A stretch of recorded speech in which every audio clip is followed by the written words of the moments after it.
From recruiting and consulting firm Riderflex, I'm your host, Steve Urban, and here is your Riderflex podcast episode of the day. How are you? What's it been, a year? Or I don't even, I forgot to look. Something like that. Yeah, I think it was probably January-ish 2020. Okay. The before times. Right, that's right. Because then a couple months later, we were gonna try to connect for beers or maybe dinner or something while you were in Boulder, and then COVID happened, and you're like, okay, I got to go. I'm going back east for a little bit. I remember. Yeah, I got home before you couldn't. That was, Right. got out just in the nick of time. I was driving across country as everything was locking down, and I remember. I already knew, the severity dealing with, my factories in China and talking with them over Chinese New Year and all of that. So I had an inkling of what was happening, and also my father's a physician, being from this side. So, being in Pennsylvania, New York, that region, we definitely felt it sooner than I guess the inland did. But as I was driving across Kansas, stopping at a McDonald's for lunch at a rest area, driving back to PA, and all the tables are up and everybody's being like, this is Kansas, no offense, Kansas, but in general, when it comes to you look at the map of COVID laws, let's say, right, they were going to places that you're like, if they're taking it seriously, right, although it was one of those interesting thought experiments, because this was like my first interaction with COVID stuff, and they're like, oh, you can't use the soda fountain, we have to fill it up for you. And it's like, in hindsight, was it ever a good idea for a bunch of people who just used the bathroom and didn't wash their hands on their lunch break to get to touch the soda machine that you're going to touch, and then not wash your hands and then go eat the burger? So there's some of those things that I'm sure we're going to adjust to in the new reality that we're facing, that you're just kind of like, well, they kind of have a point. Right. It's so interesting you mentioned that about when you drove across states, and when you get to a certain state, if they're starting to do things, you're like, oh, I guess this is serious. I actually had the same thought when I went to Wyoming, because I crossed the Wyoming border a couple of times early on, and they weren't really doing much. They were one of the later, one of the late adopters, if you will. And then I went back up to Wyoming after a while. I can't remember how many months it was, but it was a few months later, and all of a sudden they're wearing masks and stuff. And the same thing, I had the same thought. I'm like, okay, well, if they're doing it up here, I guess it is pretty serious. Right, exactly. How it is in life. The doctor says you shouldn't do such and such, and how many people smoke cigarettes, right? And I think you'd be hard pressed to find somebody who isn't aware of the consequences, but it is a conscious choice. Right. Hopefully we're getting more towards that, at least with this whole thing. But I do find that funny, I do find that fascinating, though, the whole okay, I'm at a bar, I just had 2 shots, I ate a giant cheeseburger, and I stepped outside to smoke a cigarette, but I got my mask on. Right. Or the government, the only thing you're allowed to do without, right, you can't get COVID at a restaurant. It's the only thing you're allowed to do without a mask on indoors. Right. It's a magical bubble of impenetrability. Right. Like, have you ever passed gas in a restaurant? Every other table knows it. So to think that the virus doesn't do the same thing, like, that's a great example. Yeah, some of the things, it's been, so much of it has been, fascinating, I guess is the word I use, as we do different things as human beings, and certain things were done, and we're still doing, and the things happened. I was just like, wow, I'll be 54 this summer. And, I thought, man, like, this is, I don't think we'll ever see some of this stuff again, or at least I hope not. I don't know. But some of these things I never would have thought they would have happened. Like, I just never would have dreamed that some of this stuff would have happened like it did. But yeah, it looks like I really feel for those who, it's easy for us to quip about restaurants should do this, but we don't own a restaurant. We're, right. We're not in a vice dealing with that situation. And, there's so many people that are just hurting so bad. And it really, it's sad. It's sad to think about. And, totally I'm agree. very blessed, but I have a lot of friends who, they're feeling it for sure. Restaurants in particular, people that I know own restaurants and bar. I mean, even the little small town I live in right here, I know the owners, and yeah, I just was like, I'm like, damn, I just really feel for you, man. Yeah, And they're damned if they do, damned if they don't. So they're right, truly, it's a no-win situation. right. But what are you going to do? I don't know about where you're at, starting to loosen a little bit, It's interesting within Colorado. Colorado's been fascinating because within our state, you have counties that are very, very different.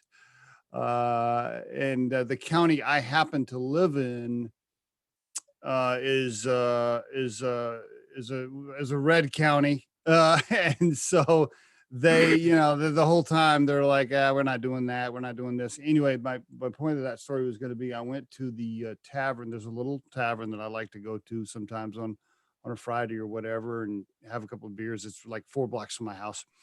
I went last Friday and I walked in, and it's the first time I've walked into a tavern in a year, and over a year, where it was like, wow, this actually feels like pretty damn close to normal. Like this is as normal as I've seen it in over a year anywhere. Right. And I was like, wow, exactly. Which was just refreshing and just so great to just be around people. And I saw people I knew, and the people in town, and we're shaking hands, they're coming up to me, and we're standing by the bar ordering a beer like a regular world. I'm like, wow, this is so refreshing to be able to do this, because I hadn't done it so long. But anyway, your business, man. I've been watching some of the social media and stuff. I'm like, damn, Matt's he's got it going. He's got it going. I mean, we've been, like I said, very fortunate that COVID for us didn't put the brakes on. I've been working from home since the beginning of 2019. So, we already had a lab that wasn't, shut down. Our team, everybody stayed healthy, which is very good. So we're very fortunate with that. And we've been actually, I'd say something that's come out of COVID for us in a positive is there's been, rightfully so, a lot of talk about different types of equality, and frankly, long time coming conversations. But one thing that we've been seeing a lot of is this geographical equality conversation of where you're located, especially for the last 12 months. And I think that that's going to be a shift that we see, matters less, because so many of these programs went online. So for example, we've been members of Silicon Valley Robotics, but many of their programs were in person. And as an early stage startup, yes, maybe I could fly out there 4 times a year or something like that, but I can't be there every week. And really, then you get to opportunity cost of, I'm going for a 1-hour meeting that's eating up 2 days of my time. And so there's been so many programs that we've been able to participate in thanks to essentially Zoom. And I mean, you read about the exodus from Silicon Valley, and on the one hand, everyone's worried. How can you be worried about people leaving in a place where there's already a housing shortage? That sounds like a solution to a problem, not a problem, right? Like, they're already overcrowded. Some of the crowd is going to go somewhere else. But I mean, the converse of that is that crowd, I know, is having influence on some of these regions they're moving, and there's all sorts of cultural shifts and issues that I know are arising. So I am cognizant of, there's no such thing as, oh, everybody wins, right? Those people are going places and influencing the places that they're going.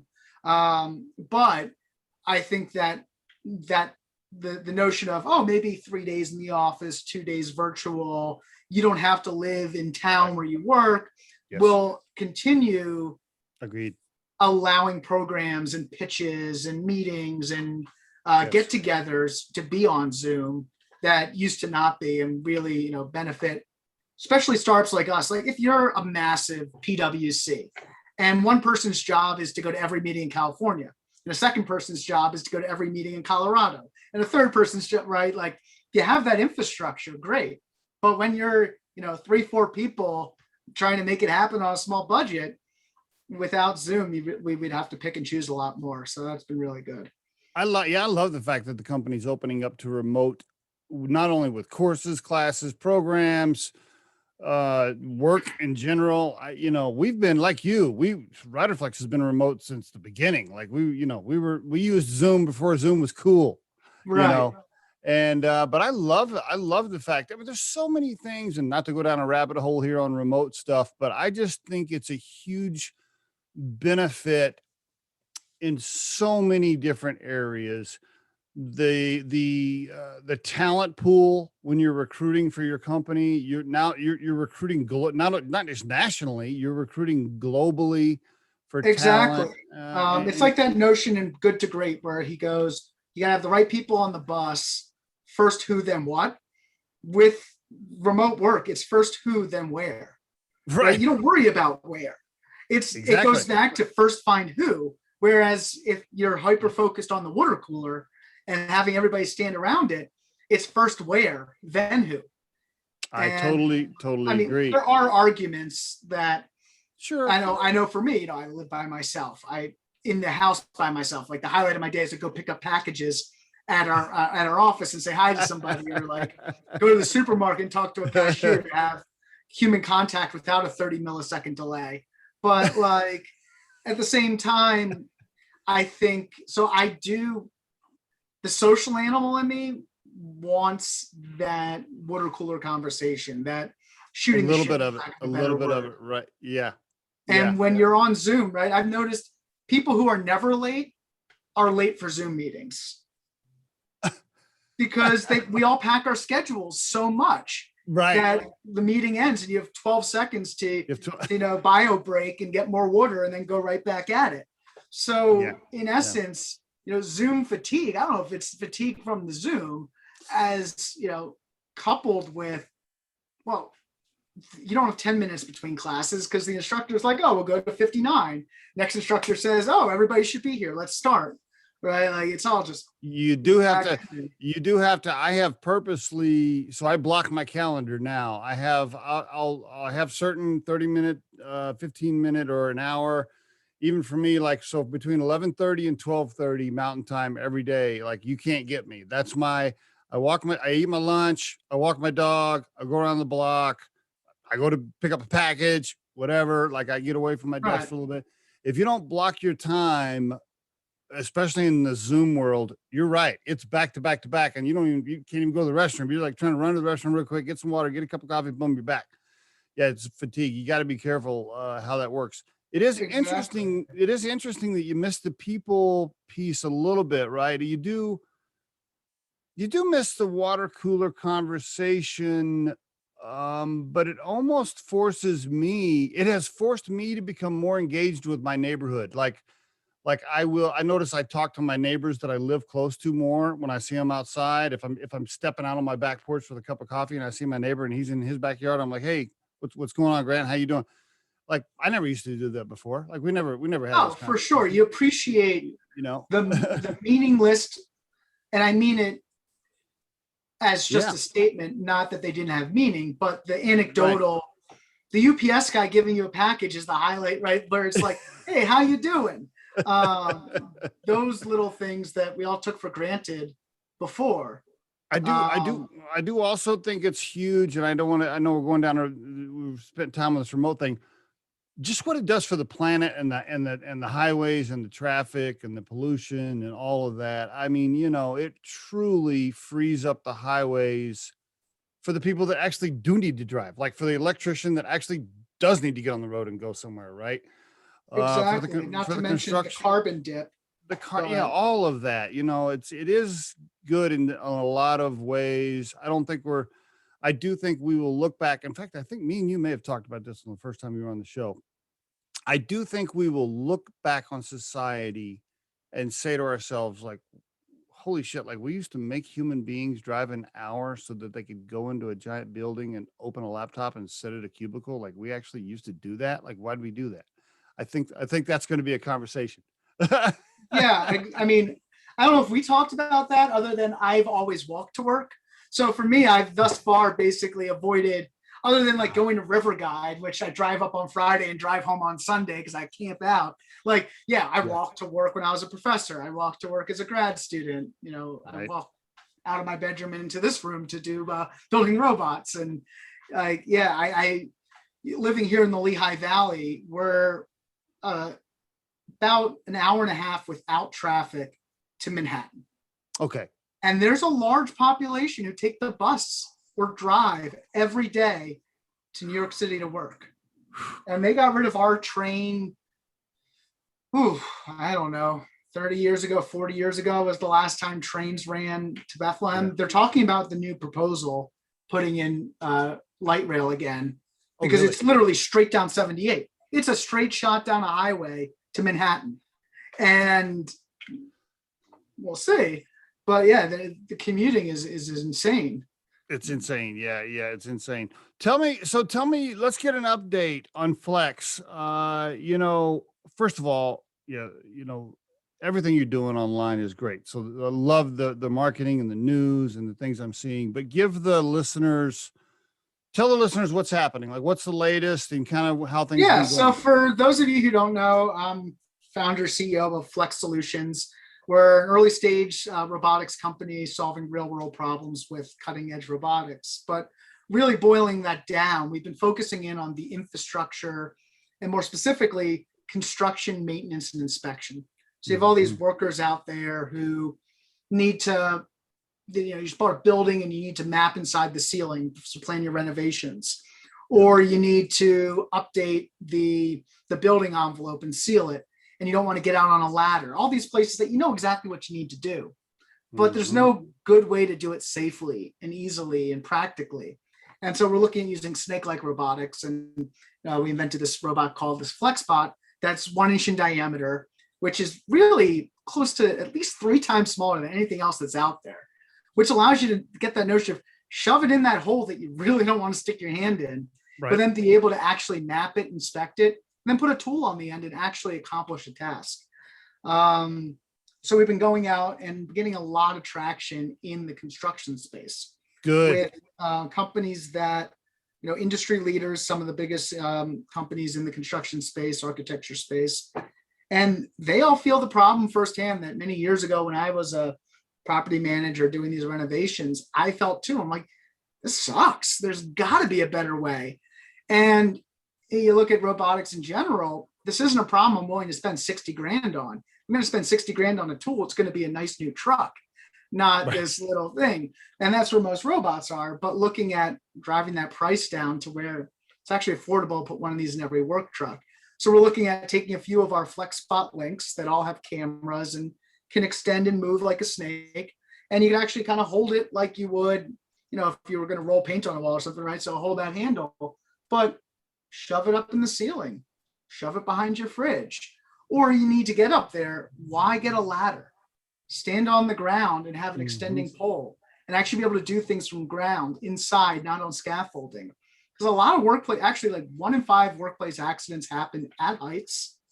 And then most common form of death for construction workers is falls. Yeah, I saw that on your YouTube video. I didn't know that. Yeah, I was watching that. Yeah, it's astounding. And then we talk about confined spaces, and companies like Dow Chemical have made their corporate statement that we're going to eliminate humans entering confined spaces during the 2020s. That's their corporate mission, because the death statistics and the injury statistics really aren't that many injury statistics in confined spaces. They're more death statistics. Wow. And, then you go on the BLS or like OSHA's site and you look and it's like, I'm going to, mess up the numbers here, but a very large percentage of them, the supervisor was near the guy or girl doing the work. So it's not like, Jimmy the idiot did something dumb. It's like, no, they went through a safety plan. They thought through this. They all were certified before they went in. They did their paperwork. And then, if you go to lifeguarding, like the order to rescue somebody is like reach, throw, row, go. Like the 4th thing you should try to do is actually go out there and help them, because, you could get hurt. Well, it's the same thing. The statistics on buddies trying to help each other out in confined space accidents the number of people who Wow. died trying to help their friend in that incident. So there's all these sort of things that we don't think about. And those are areas where we really think we could demonstrate value. Is there any chance that you can get the insurance companies to promote or push or tell the construction companies like, hey, if you order 200 FlexBots, then your insurance rate, blah, blah, blah. Is there any tie into that? I think ultimately, but that would require, I think, across many industries. It's interesting, right? Because the United States is a very tort-focused nation. Yeah. But when it comes to work, we seem to worry more about the end user and the customer when it comes to tort, not our employee. That's what I kind of noticed across a lot of these industries where, unfortunately, safety seems like more of a talking point and a happy benefit of technologies that build value. And again, I think you on the surface, a lot of people will say, no, we disagree with that. But then when you boil down to trying to sell somebody a purely safety-focused product, right, try to get them to sign the check and see where their priorities really lie. When I left being a professor, a bunch of people said some very nice things to me, like, oh, we're so sad you're leaving and all this. And I adopted a saying, I could take it to heart, but I can't take it to the bank. And that's like a lot of the stuff. Oh, I believe you don't want your workers getting hurt, but you're not going to write the check to that extent. I think that's a shame. Now, we've seen some industries, like look at mining. If you look at the injury and death statistics in mining, that curve just dropped off. It is unbelievable. Again, there's not an easy job. It's not a safe job, but it's not, people still get hurt, but the statistics are so low. It's crazy. What is the most likely thing that's going to happen to you going to work? Driving there. Yep. That's the reality. If we can get, that's another thing we talk about too, of get it done the first time. You send out a worker and they're able to just accomplish the task because they have a FlexBot in their truck. And a cost that many companies don't think about, especially on the smaller scale, is something called truck roll, where every time that truck leaves your facility to go do anything, there's a cost associated. There's a cost. Yeah. There's gas, there's opportunity cost. And I've worked with a lot of 1 and 2, few people shops, contractors, and magically you have that punch list of the few things they owe you. And they come back once a week for the next 10 weeks and do one thing at a time. So you think about how many people have minimum billings and stuff like that. So they're going to probably spend 2 hours for the next 10 weeks doing 20 minutes worth of work each time, which is money. And so if you could just do it the first time and have the tools you need. What's the life cycle of the company with regards to clients and revenue and so forth? Are you producing? Are you mass producing? Or you got huge orders to? I know that's a great question. Yeah, so we're pre-seed. We're going into our seed round this summer, which is exciting to actually raise the money for go to market. So we're at the prototype partnership stage. So we've been securing pilot use cases with these large strategics who, they're leaders in the industry. They know about the problem. We come out with the prototype and we're working alongside with them to test it, validate. And really something that we're very passionate about is meeting the workers where they're at. And it's very easy for me as a PhD in smart product design and things to I'm going to say, Steve Jobs, this is an iPhone, this is how you use it. And he happened to be right more often than he was wrong. So good for him, but that's an outlier, not the norm. And it's very typical that it's like colonializing how people work. You're going to do it my way with this tool. And it's like, well, no, we have a way of doing this. And so long as we have a choice, we want you to adopt to us. And so we want to learn from these users and have them explain, I'd rather have a switch. Somebody pulls a lever, don't give them a button, right? And if somebody presses buttons, don't give them a keyboard. And it's, society puts good, bad, all this stuff on. Don't think about it if they're wrong for doing it the way or only knowing how to do something. Right. There's nothing wrong with that. You just need to accept that for what it is and then work with that. And Have so you made a that's bunch of changes? Have you made changes to to your early prototype based on all these use cases with these folks? undoubtedly. And what we Yeah. really learned is, that whole KISS, keep it simple. Mm. That it's really something that I kind of have adopted as a motto for us in the company. I really learned this from my years river guiding, taking people whitewater rafting. I've run the same section of river hundreds of times. Okay. For me, I do it backwards in a kayak. For Yeah. other people, they're screaming their faces off like they're gonna die. And what's ordinary for me is extraordinary for everybody else. Mm. And in so many industries, right, if you work at a 5-star restaurant, then eating that level of food is just normal. Wait, right. You don't eat imported this every day? Like, come on. And as a technologist, it's really easy for people like me to get caught up in, oh, but this isn't going to Mars, right? Like, how could this be valuable? It's not cutting edge, but it's like they just need it to go in a ceiling and take images at a price they can afford. Did you have all the different ends or the end caps, or I don't know what the end effectors, like tools, those sort of things? Yeah. Because when I was watching the stuff today, I'm like, man, I don't remember all these different ends the first time we talked. That's a lot from the customer too. Okay. With what would you want to do with this? Tell us what you want. And then developing alongside them what end effector, what tool they want to really, enable them. And a lot of that also comes with, as a company, taking a step back and saying, where is robotics today? I like to make a joke. Have you seen a self-driving car? I haven't. I haven't either. I've seen cars that pretend to be self-driving. I see cars that do a decent job of cruise control, but you don't have a car that just goes wherever the heck it needs to go. Because it's a really tough robotics problem. Oh, yeah. And we look at that too, of someday you're going to have flex spots driving through the wall, drilling through everything, doing all of that. But what can we do until then to generate value? Until then. We kept thinking, and that's where we got down to these like 3 to 5 flex spot links. Okay, gotcha. And just kind of looking, because the corollary to that is, what companies are going to win the self-driving car race? The ones with the most data. It is a data game, right? So if you think about it, Tesla is just a giant data collection vehicle with all those cameras, right? How many Teslas are out there? How many GM vehicles are out there with cameras? So who's got more data?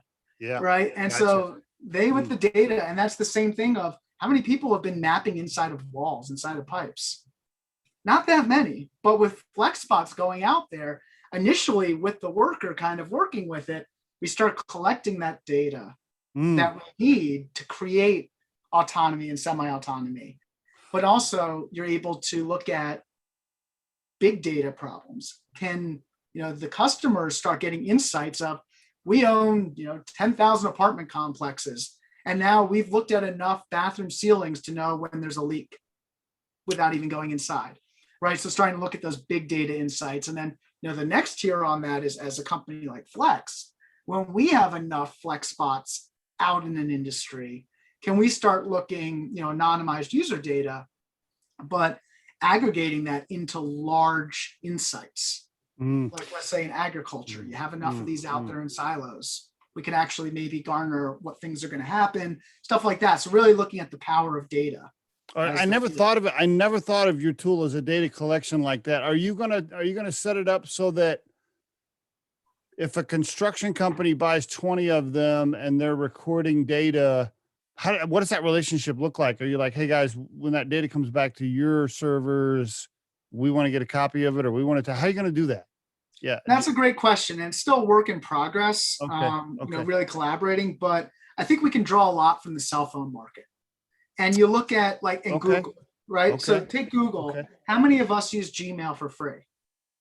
Right. Which they mine your data. How many of us use Gmail for free for work versus you pay, the freemium model?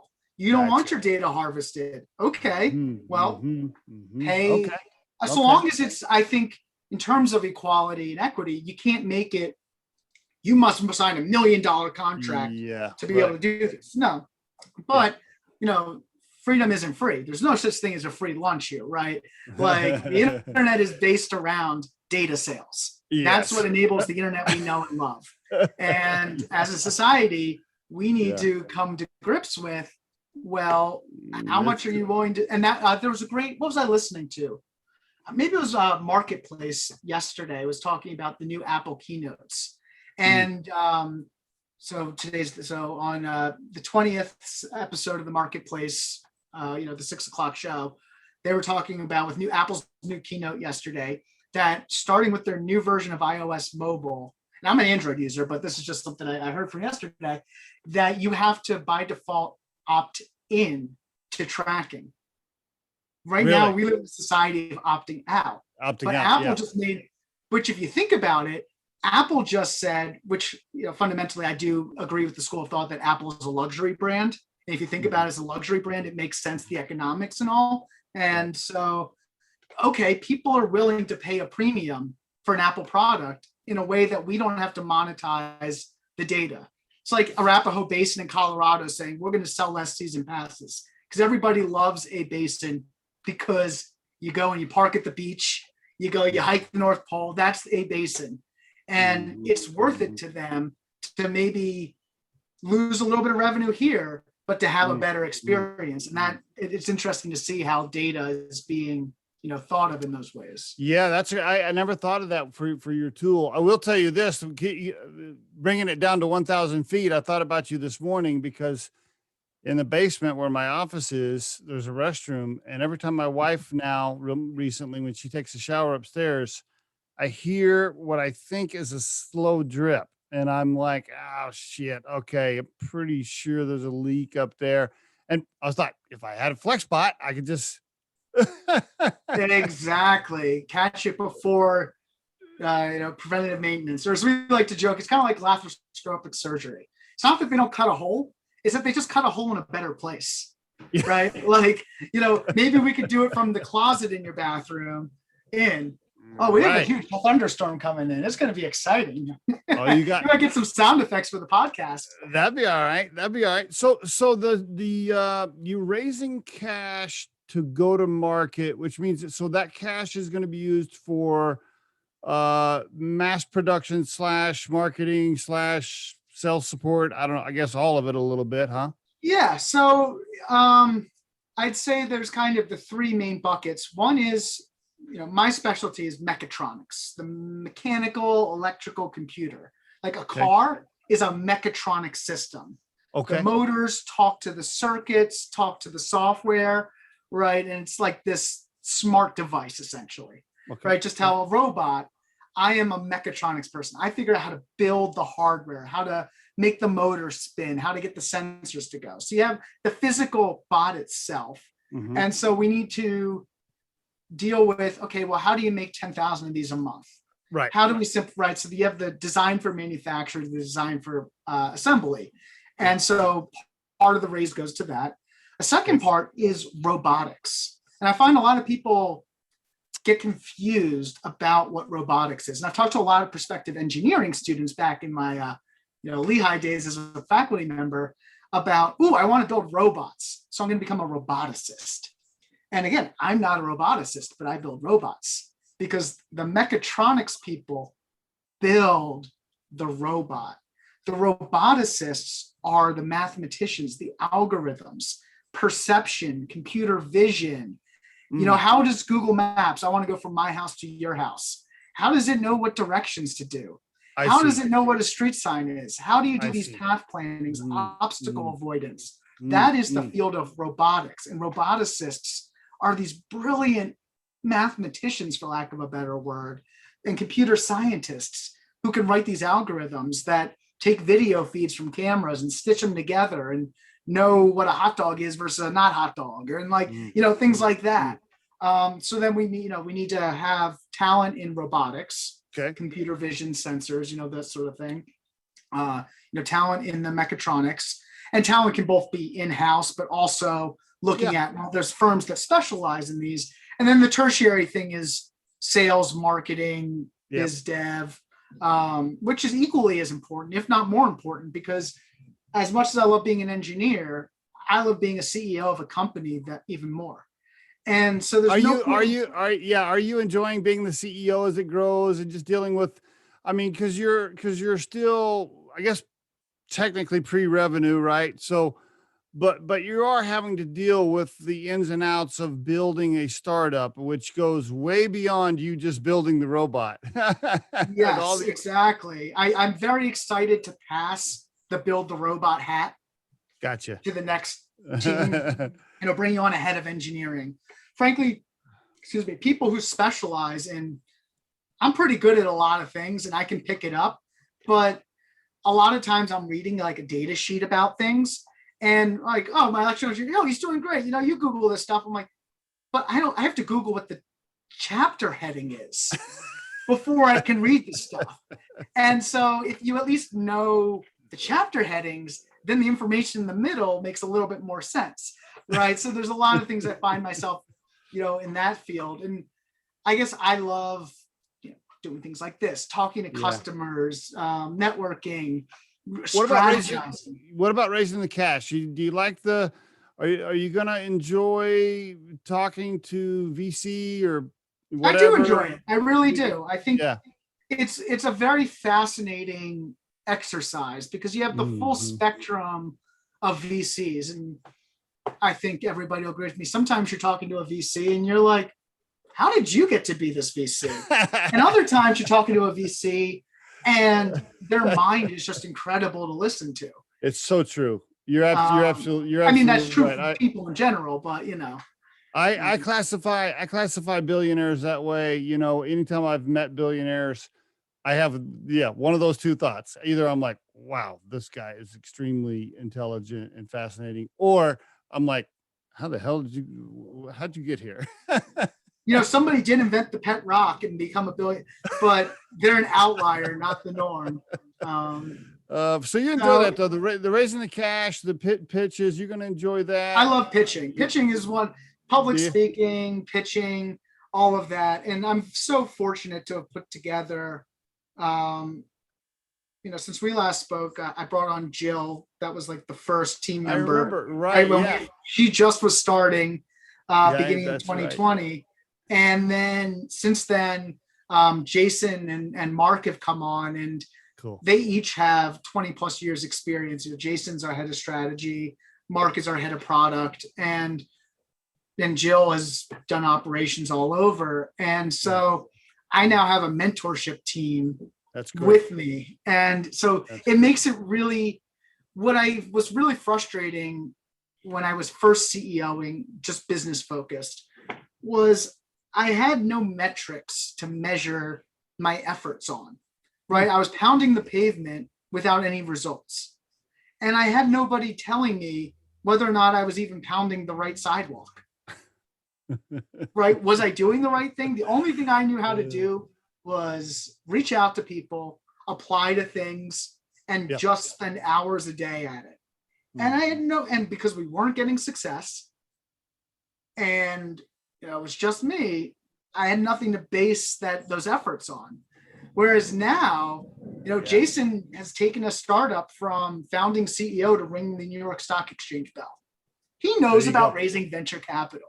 Yeah. Mark used to be the head of product at Make Magazine and used to run maker fairs and Adafruit, all these companies you've heard of, he's worked with.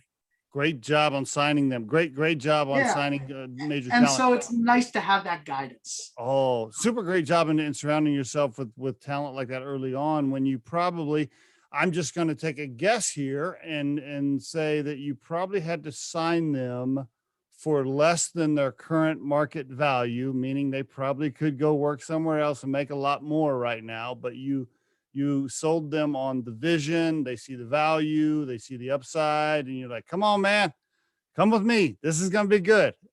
Well, and I think the last thing is it's intellectually stimulating. We have fun. Yeah, right. They're intrigued. It's what they want to be doing. It's I deal with sometimes I'll do things like when I was a property manager for the college landlords, I was making, I have a master's degree in mechanical engineering and I'm plunging a toilet because I enjoyed it.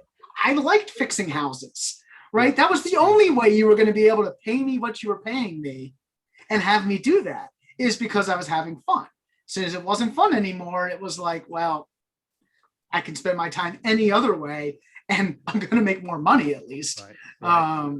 Are you flipping houses on the side? I'm surprised you're not fixing up houses, fixing and flipping right now. Matter of fact, well, first of all, if you got like a time machine or cloning or something, I barely have enough. I can't remember. That's why I want to get rid of my technical duties, is so that I can use this room full of toys to play. I have a whole lab here full of equipment for, nice building stuff. And instead I spend all my time building robots. So looking forward to definitely being able to diversify, my activities with that. Have you had some early signs that people are interested in like purchasing you even before pre-revenue? Purchasing us or the bot? Like the company, like just saying, hey, look, we'll take your technology you got so far. We'll just buy the whole damn thing. Come over here and be our lead scientist and work under ABC company. Have you had those conversations? I wouldn't be surprised if you get them. We're starting to get to, I'm trying to think of the right, in a city, right? You have the Beltway, you have the feeder highways, right? Where like you get on the road and eventually you're going to end up on the yellow brick road, right? We're getting towards those entrances to the freeway, right? So we're having conversations with these companies that buying us is cool. But we're also trying to be open-minded with it, because it's easy to be like a bug in the light and get zapped in, but it's not unheard of for some of these multinationals to want exclusivity and things like that. This early on. I wouldn't, I wouldn't go too early. I wouldn't, because I think you're going to be super valuable. I don't know why my camera's fuzzy. Let me try something. I wouldn't go too early, because I think you get to production, get your seed money in, you get to production, you get to some real revenue. All of a sudden you're generating, you're 3 or 4 years into a nice income statement, you're generating some positive cash. I think your value is going to go through the roof. And then you can, then they can take you out to steak dinner and talk to you about some stuff. Exactly. And I think we look at that of, our goals of these partnerships, selling many to a few strategics. And so like, we work with Comcast. So I use Comcast as an example. They have tens of thousands of technicians. So can we get tens of thousands of flex bots in that one customer's hand and work with them? But to get to the store shelves of Home Depot and Lowe's, that's B2B. There's major tool manufacturers out there who do this day in, day out. So by the time we're looking at that level of scale, I wouldn't be surprised if it's a different conversation, that Agreed. It's not the flex spot on the store shelf at Home Depot. But there's some steps along the way to get there. Yeah, because I'm guessing, do you want to be a consumer goods company? I want to be a successful company. Right.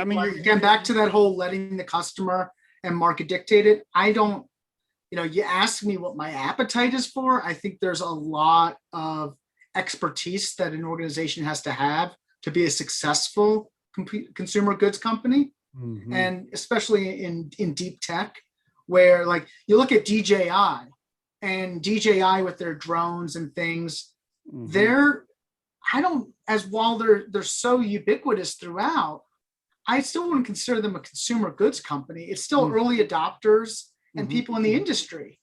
You don't have somebody just walk into a Walmart and buy a DJI drone yet, because a drone still is a high-tech thing that has mm-hmm. touch points and learning curves and all these sort of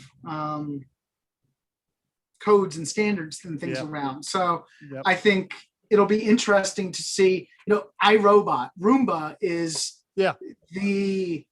I would say probably the only robotics company that is just a they're everywhere, and it's just they got the consumer thing down. They got rid of their other business units to focus on consumer.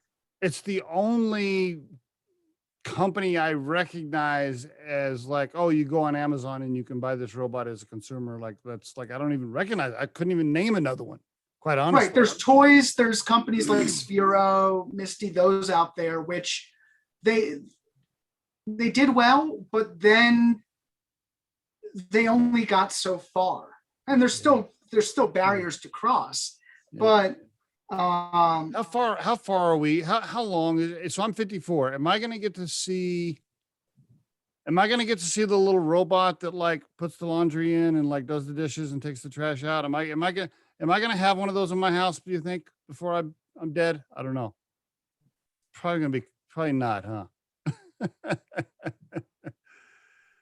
I don't know. There's a book that everybody at the company's been listening. The future's faster than you think, and they keep trying to say it's all going to happen, you know, in the next 5 years and 10 years, and it's just like, I don't know.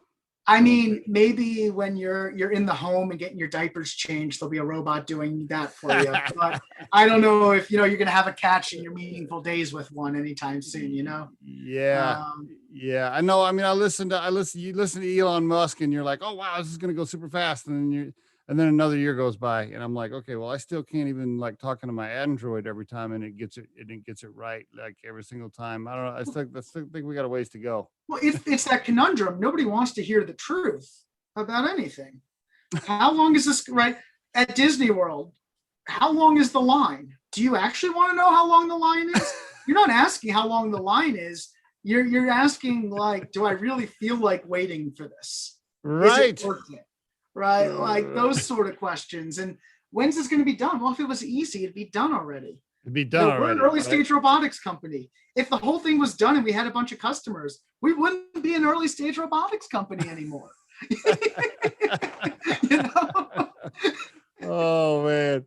So the very next thing for you. So by the way, just for the listeners, because I know we're running short on time now. I want to make sure I get this out. So it is FLX Solutions, FLXSolutions.com. That's where you can go. Yep.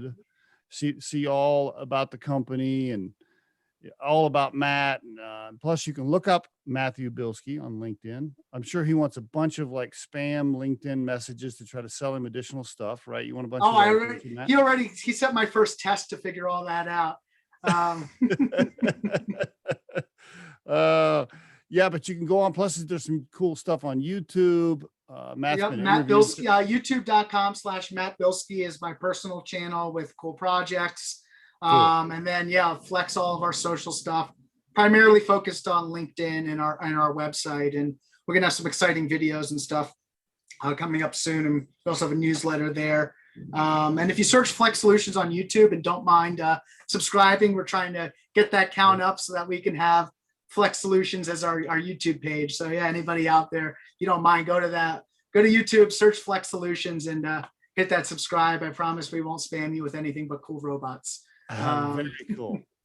Very cool, my friend. Congratulations on everything that you're doing. I have been keeping up with you since you were on the show last time. I see little updates. I'm like, man, he's gonna turn this thing into a post-revenue big time company. And then, I don't know, Black & Decker is going to buy him or whatever. I don't know, somebody.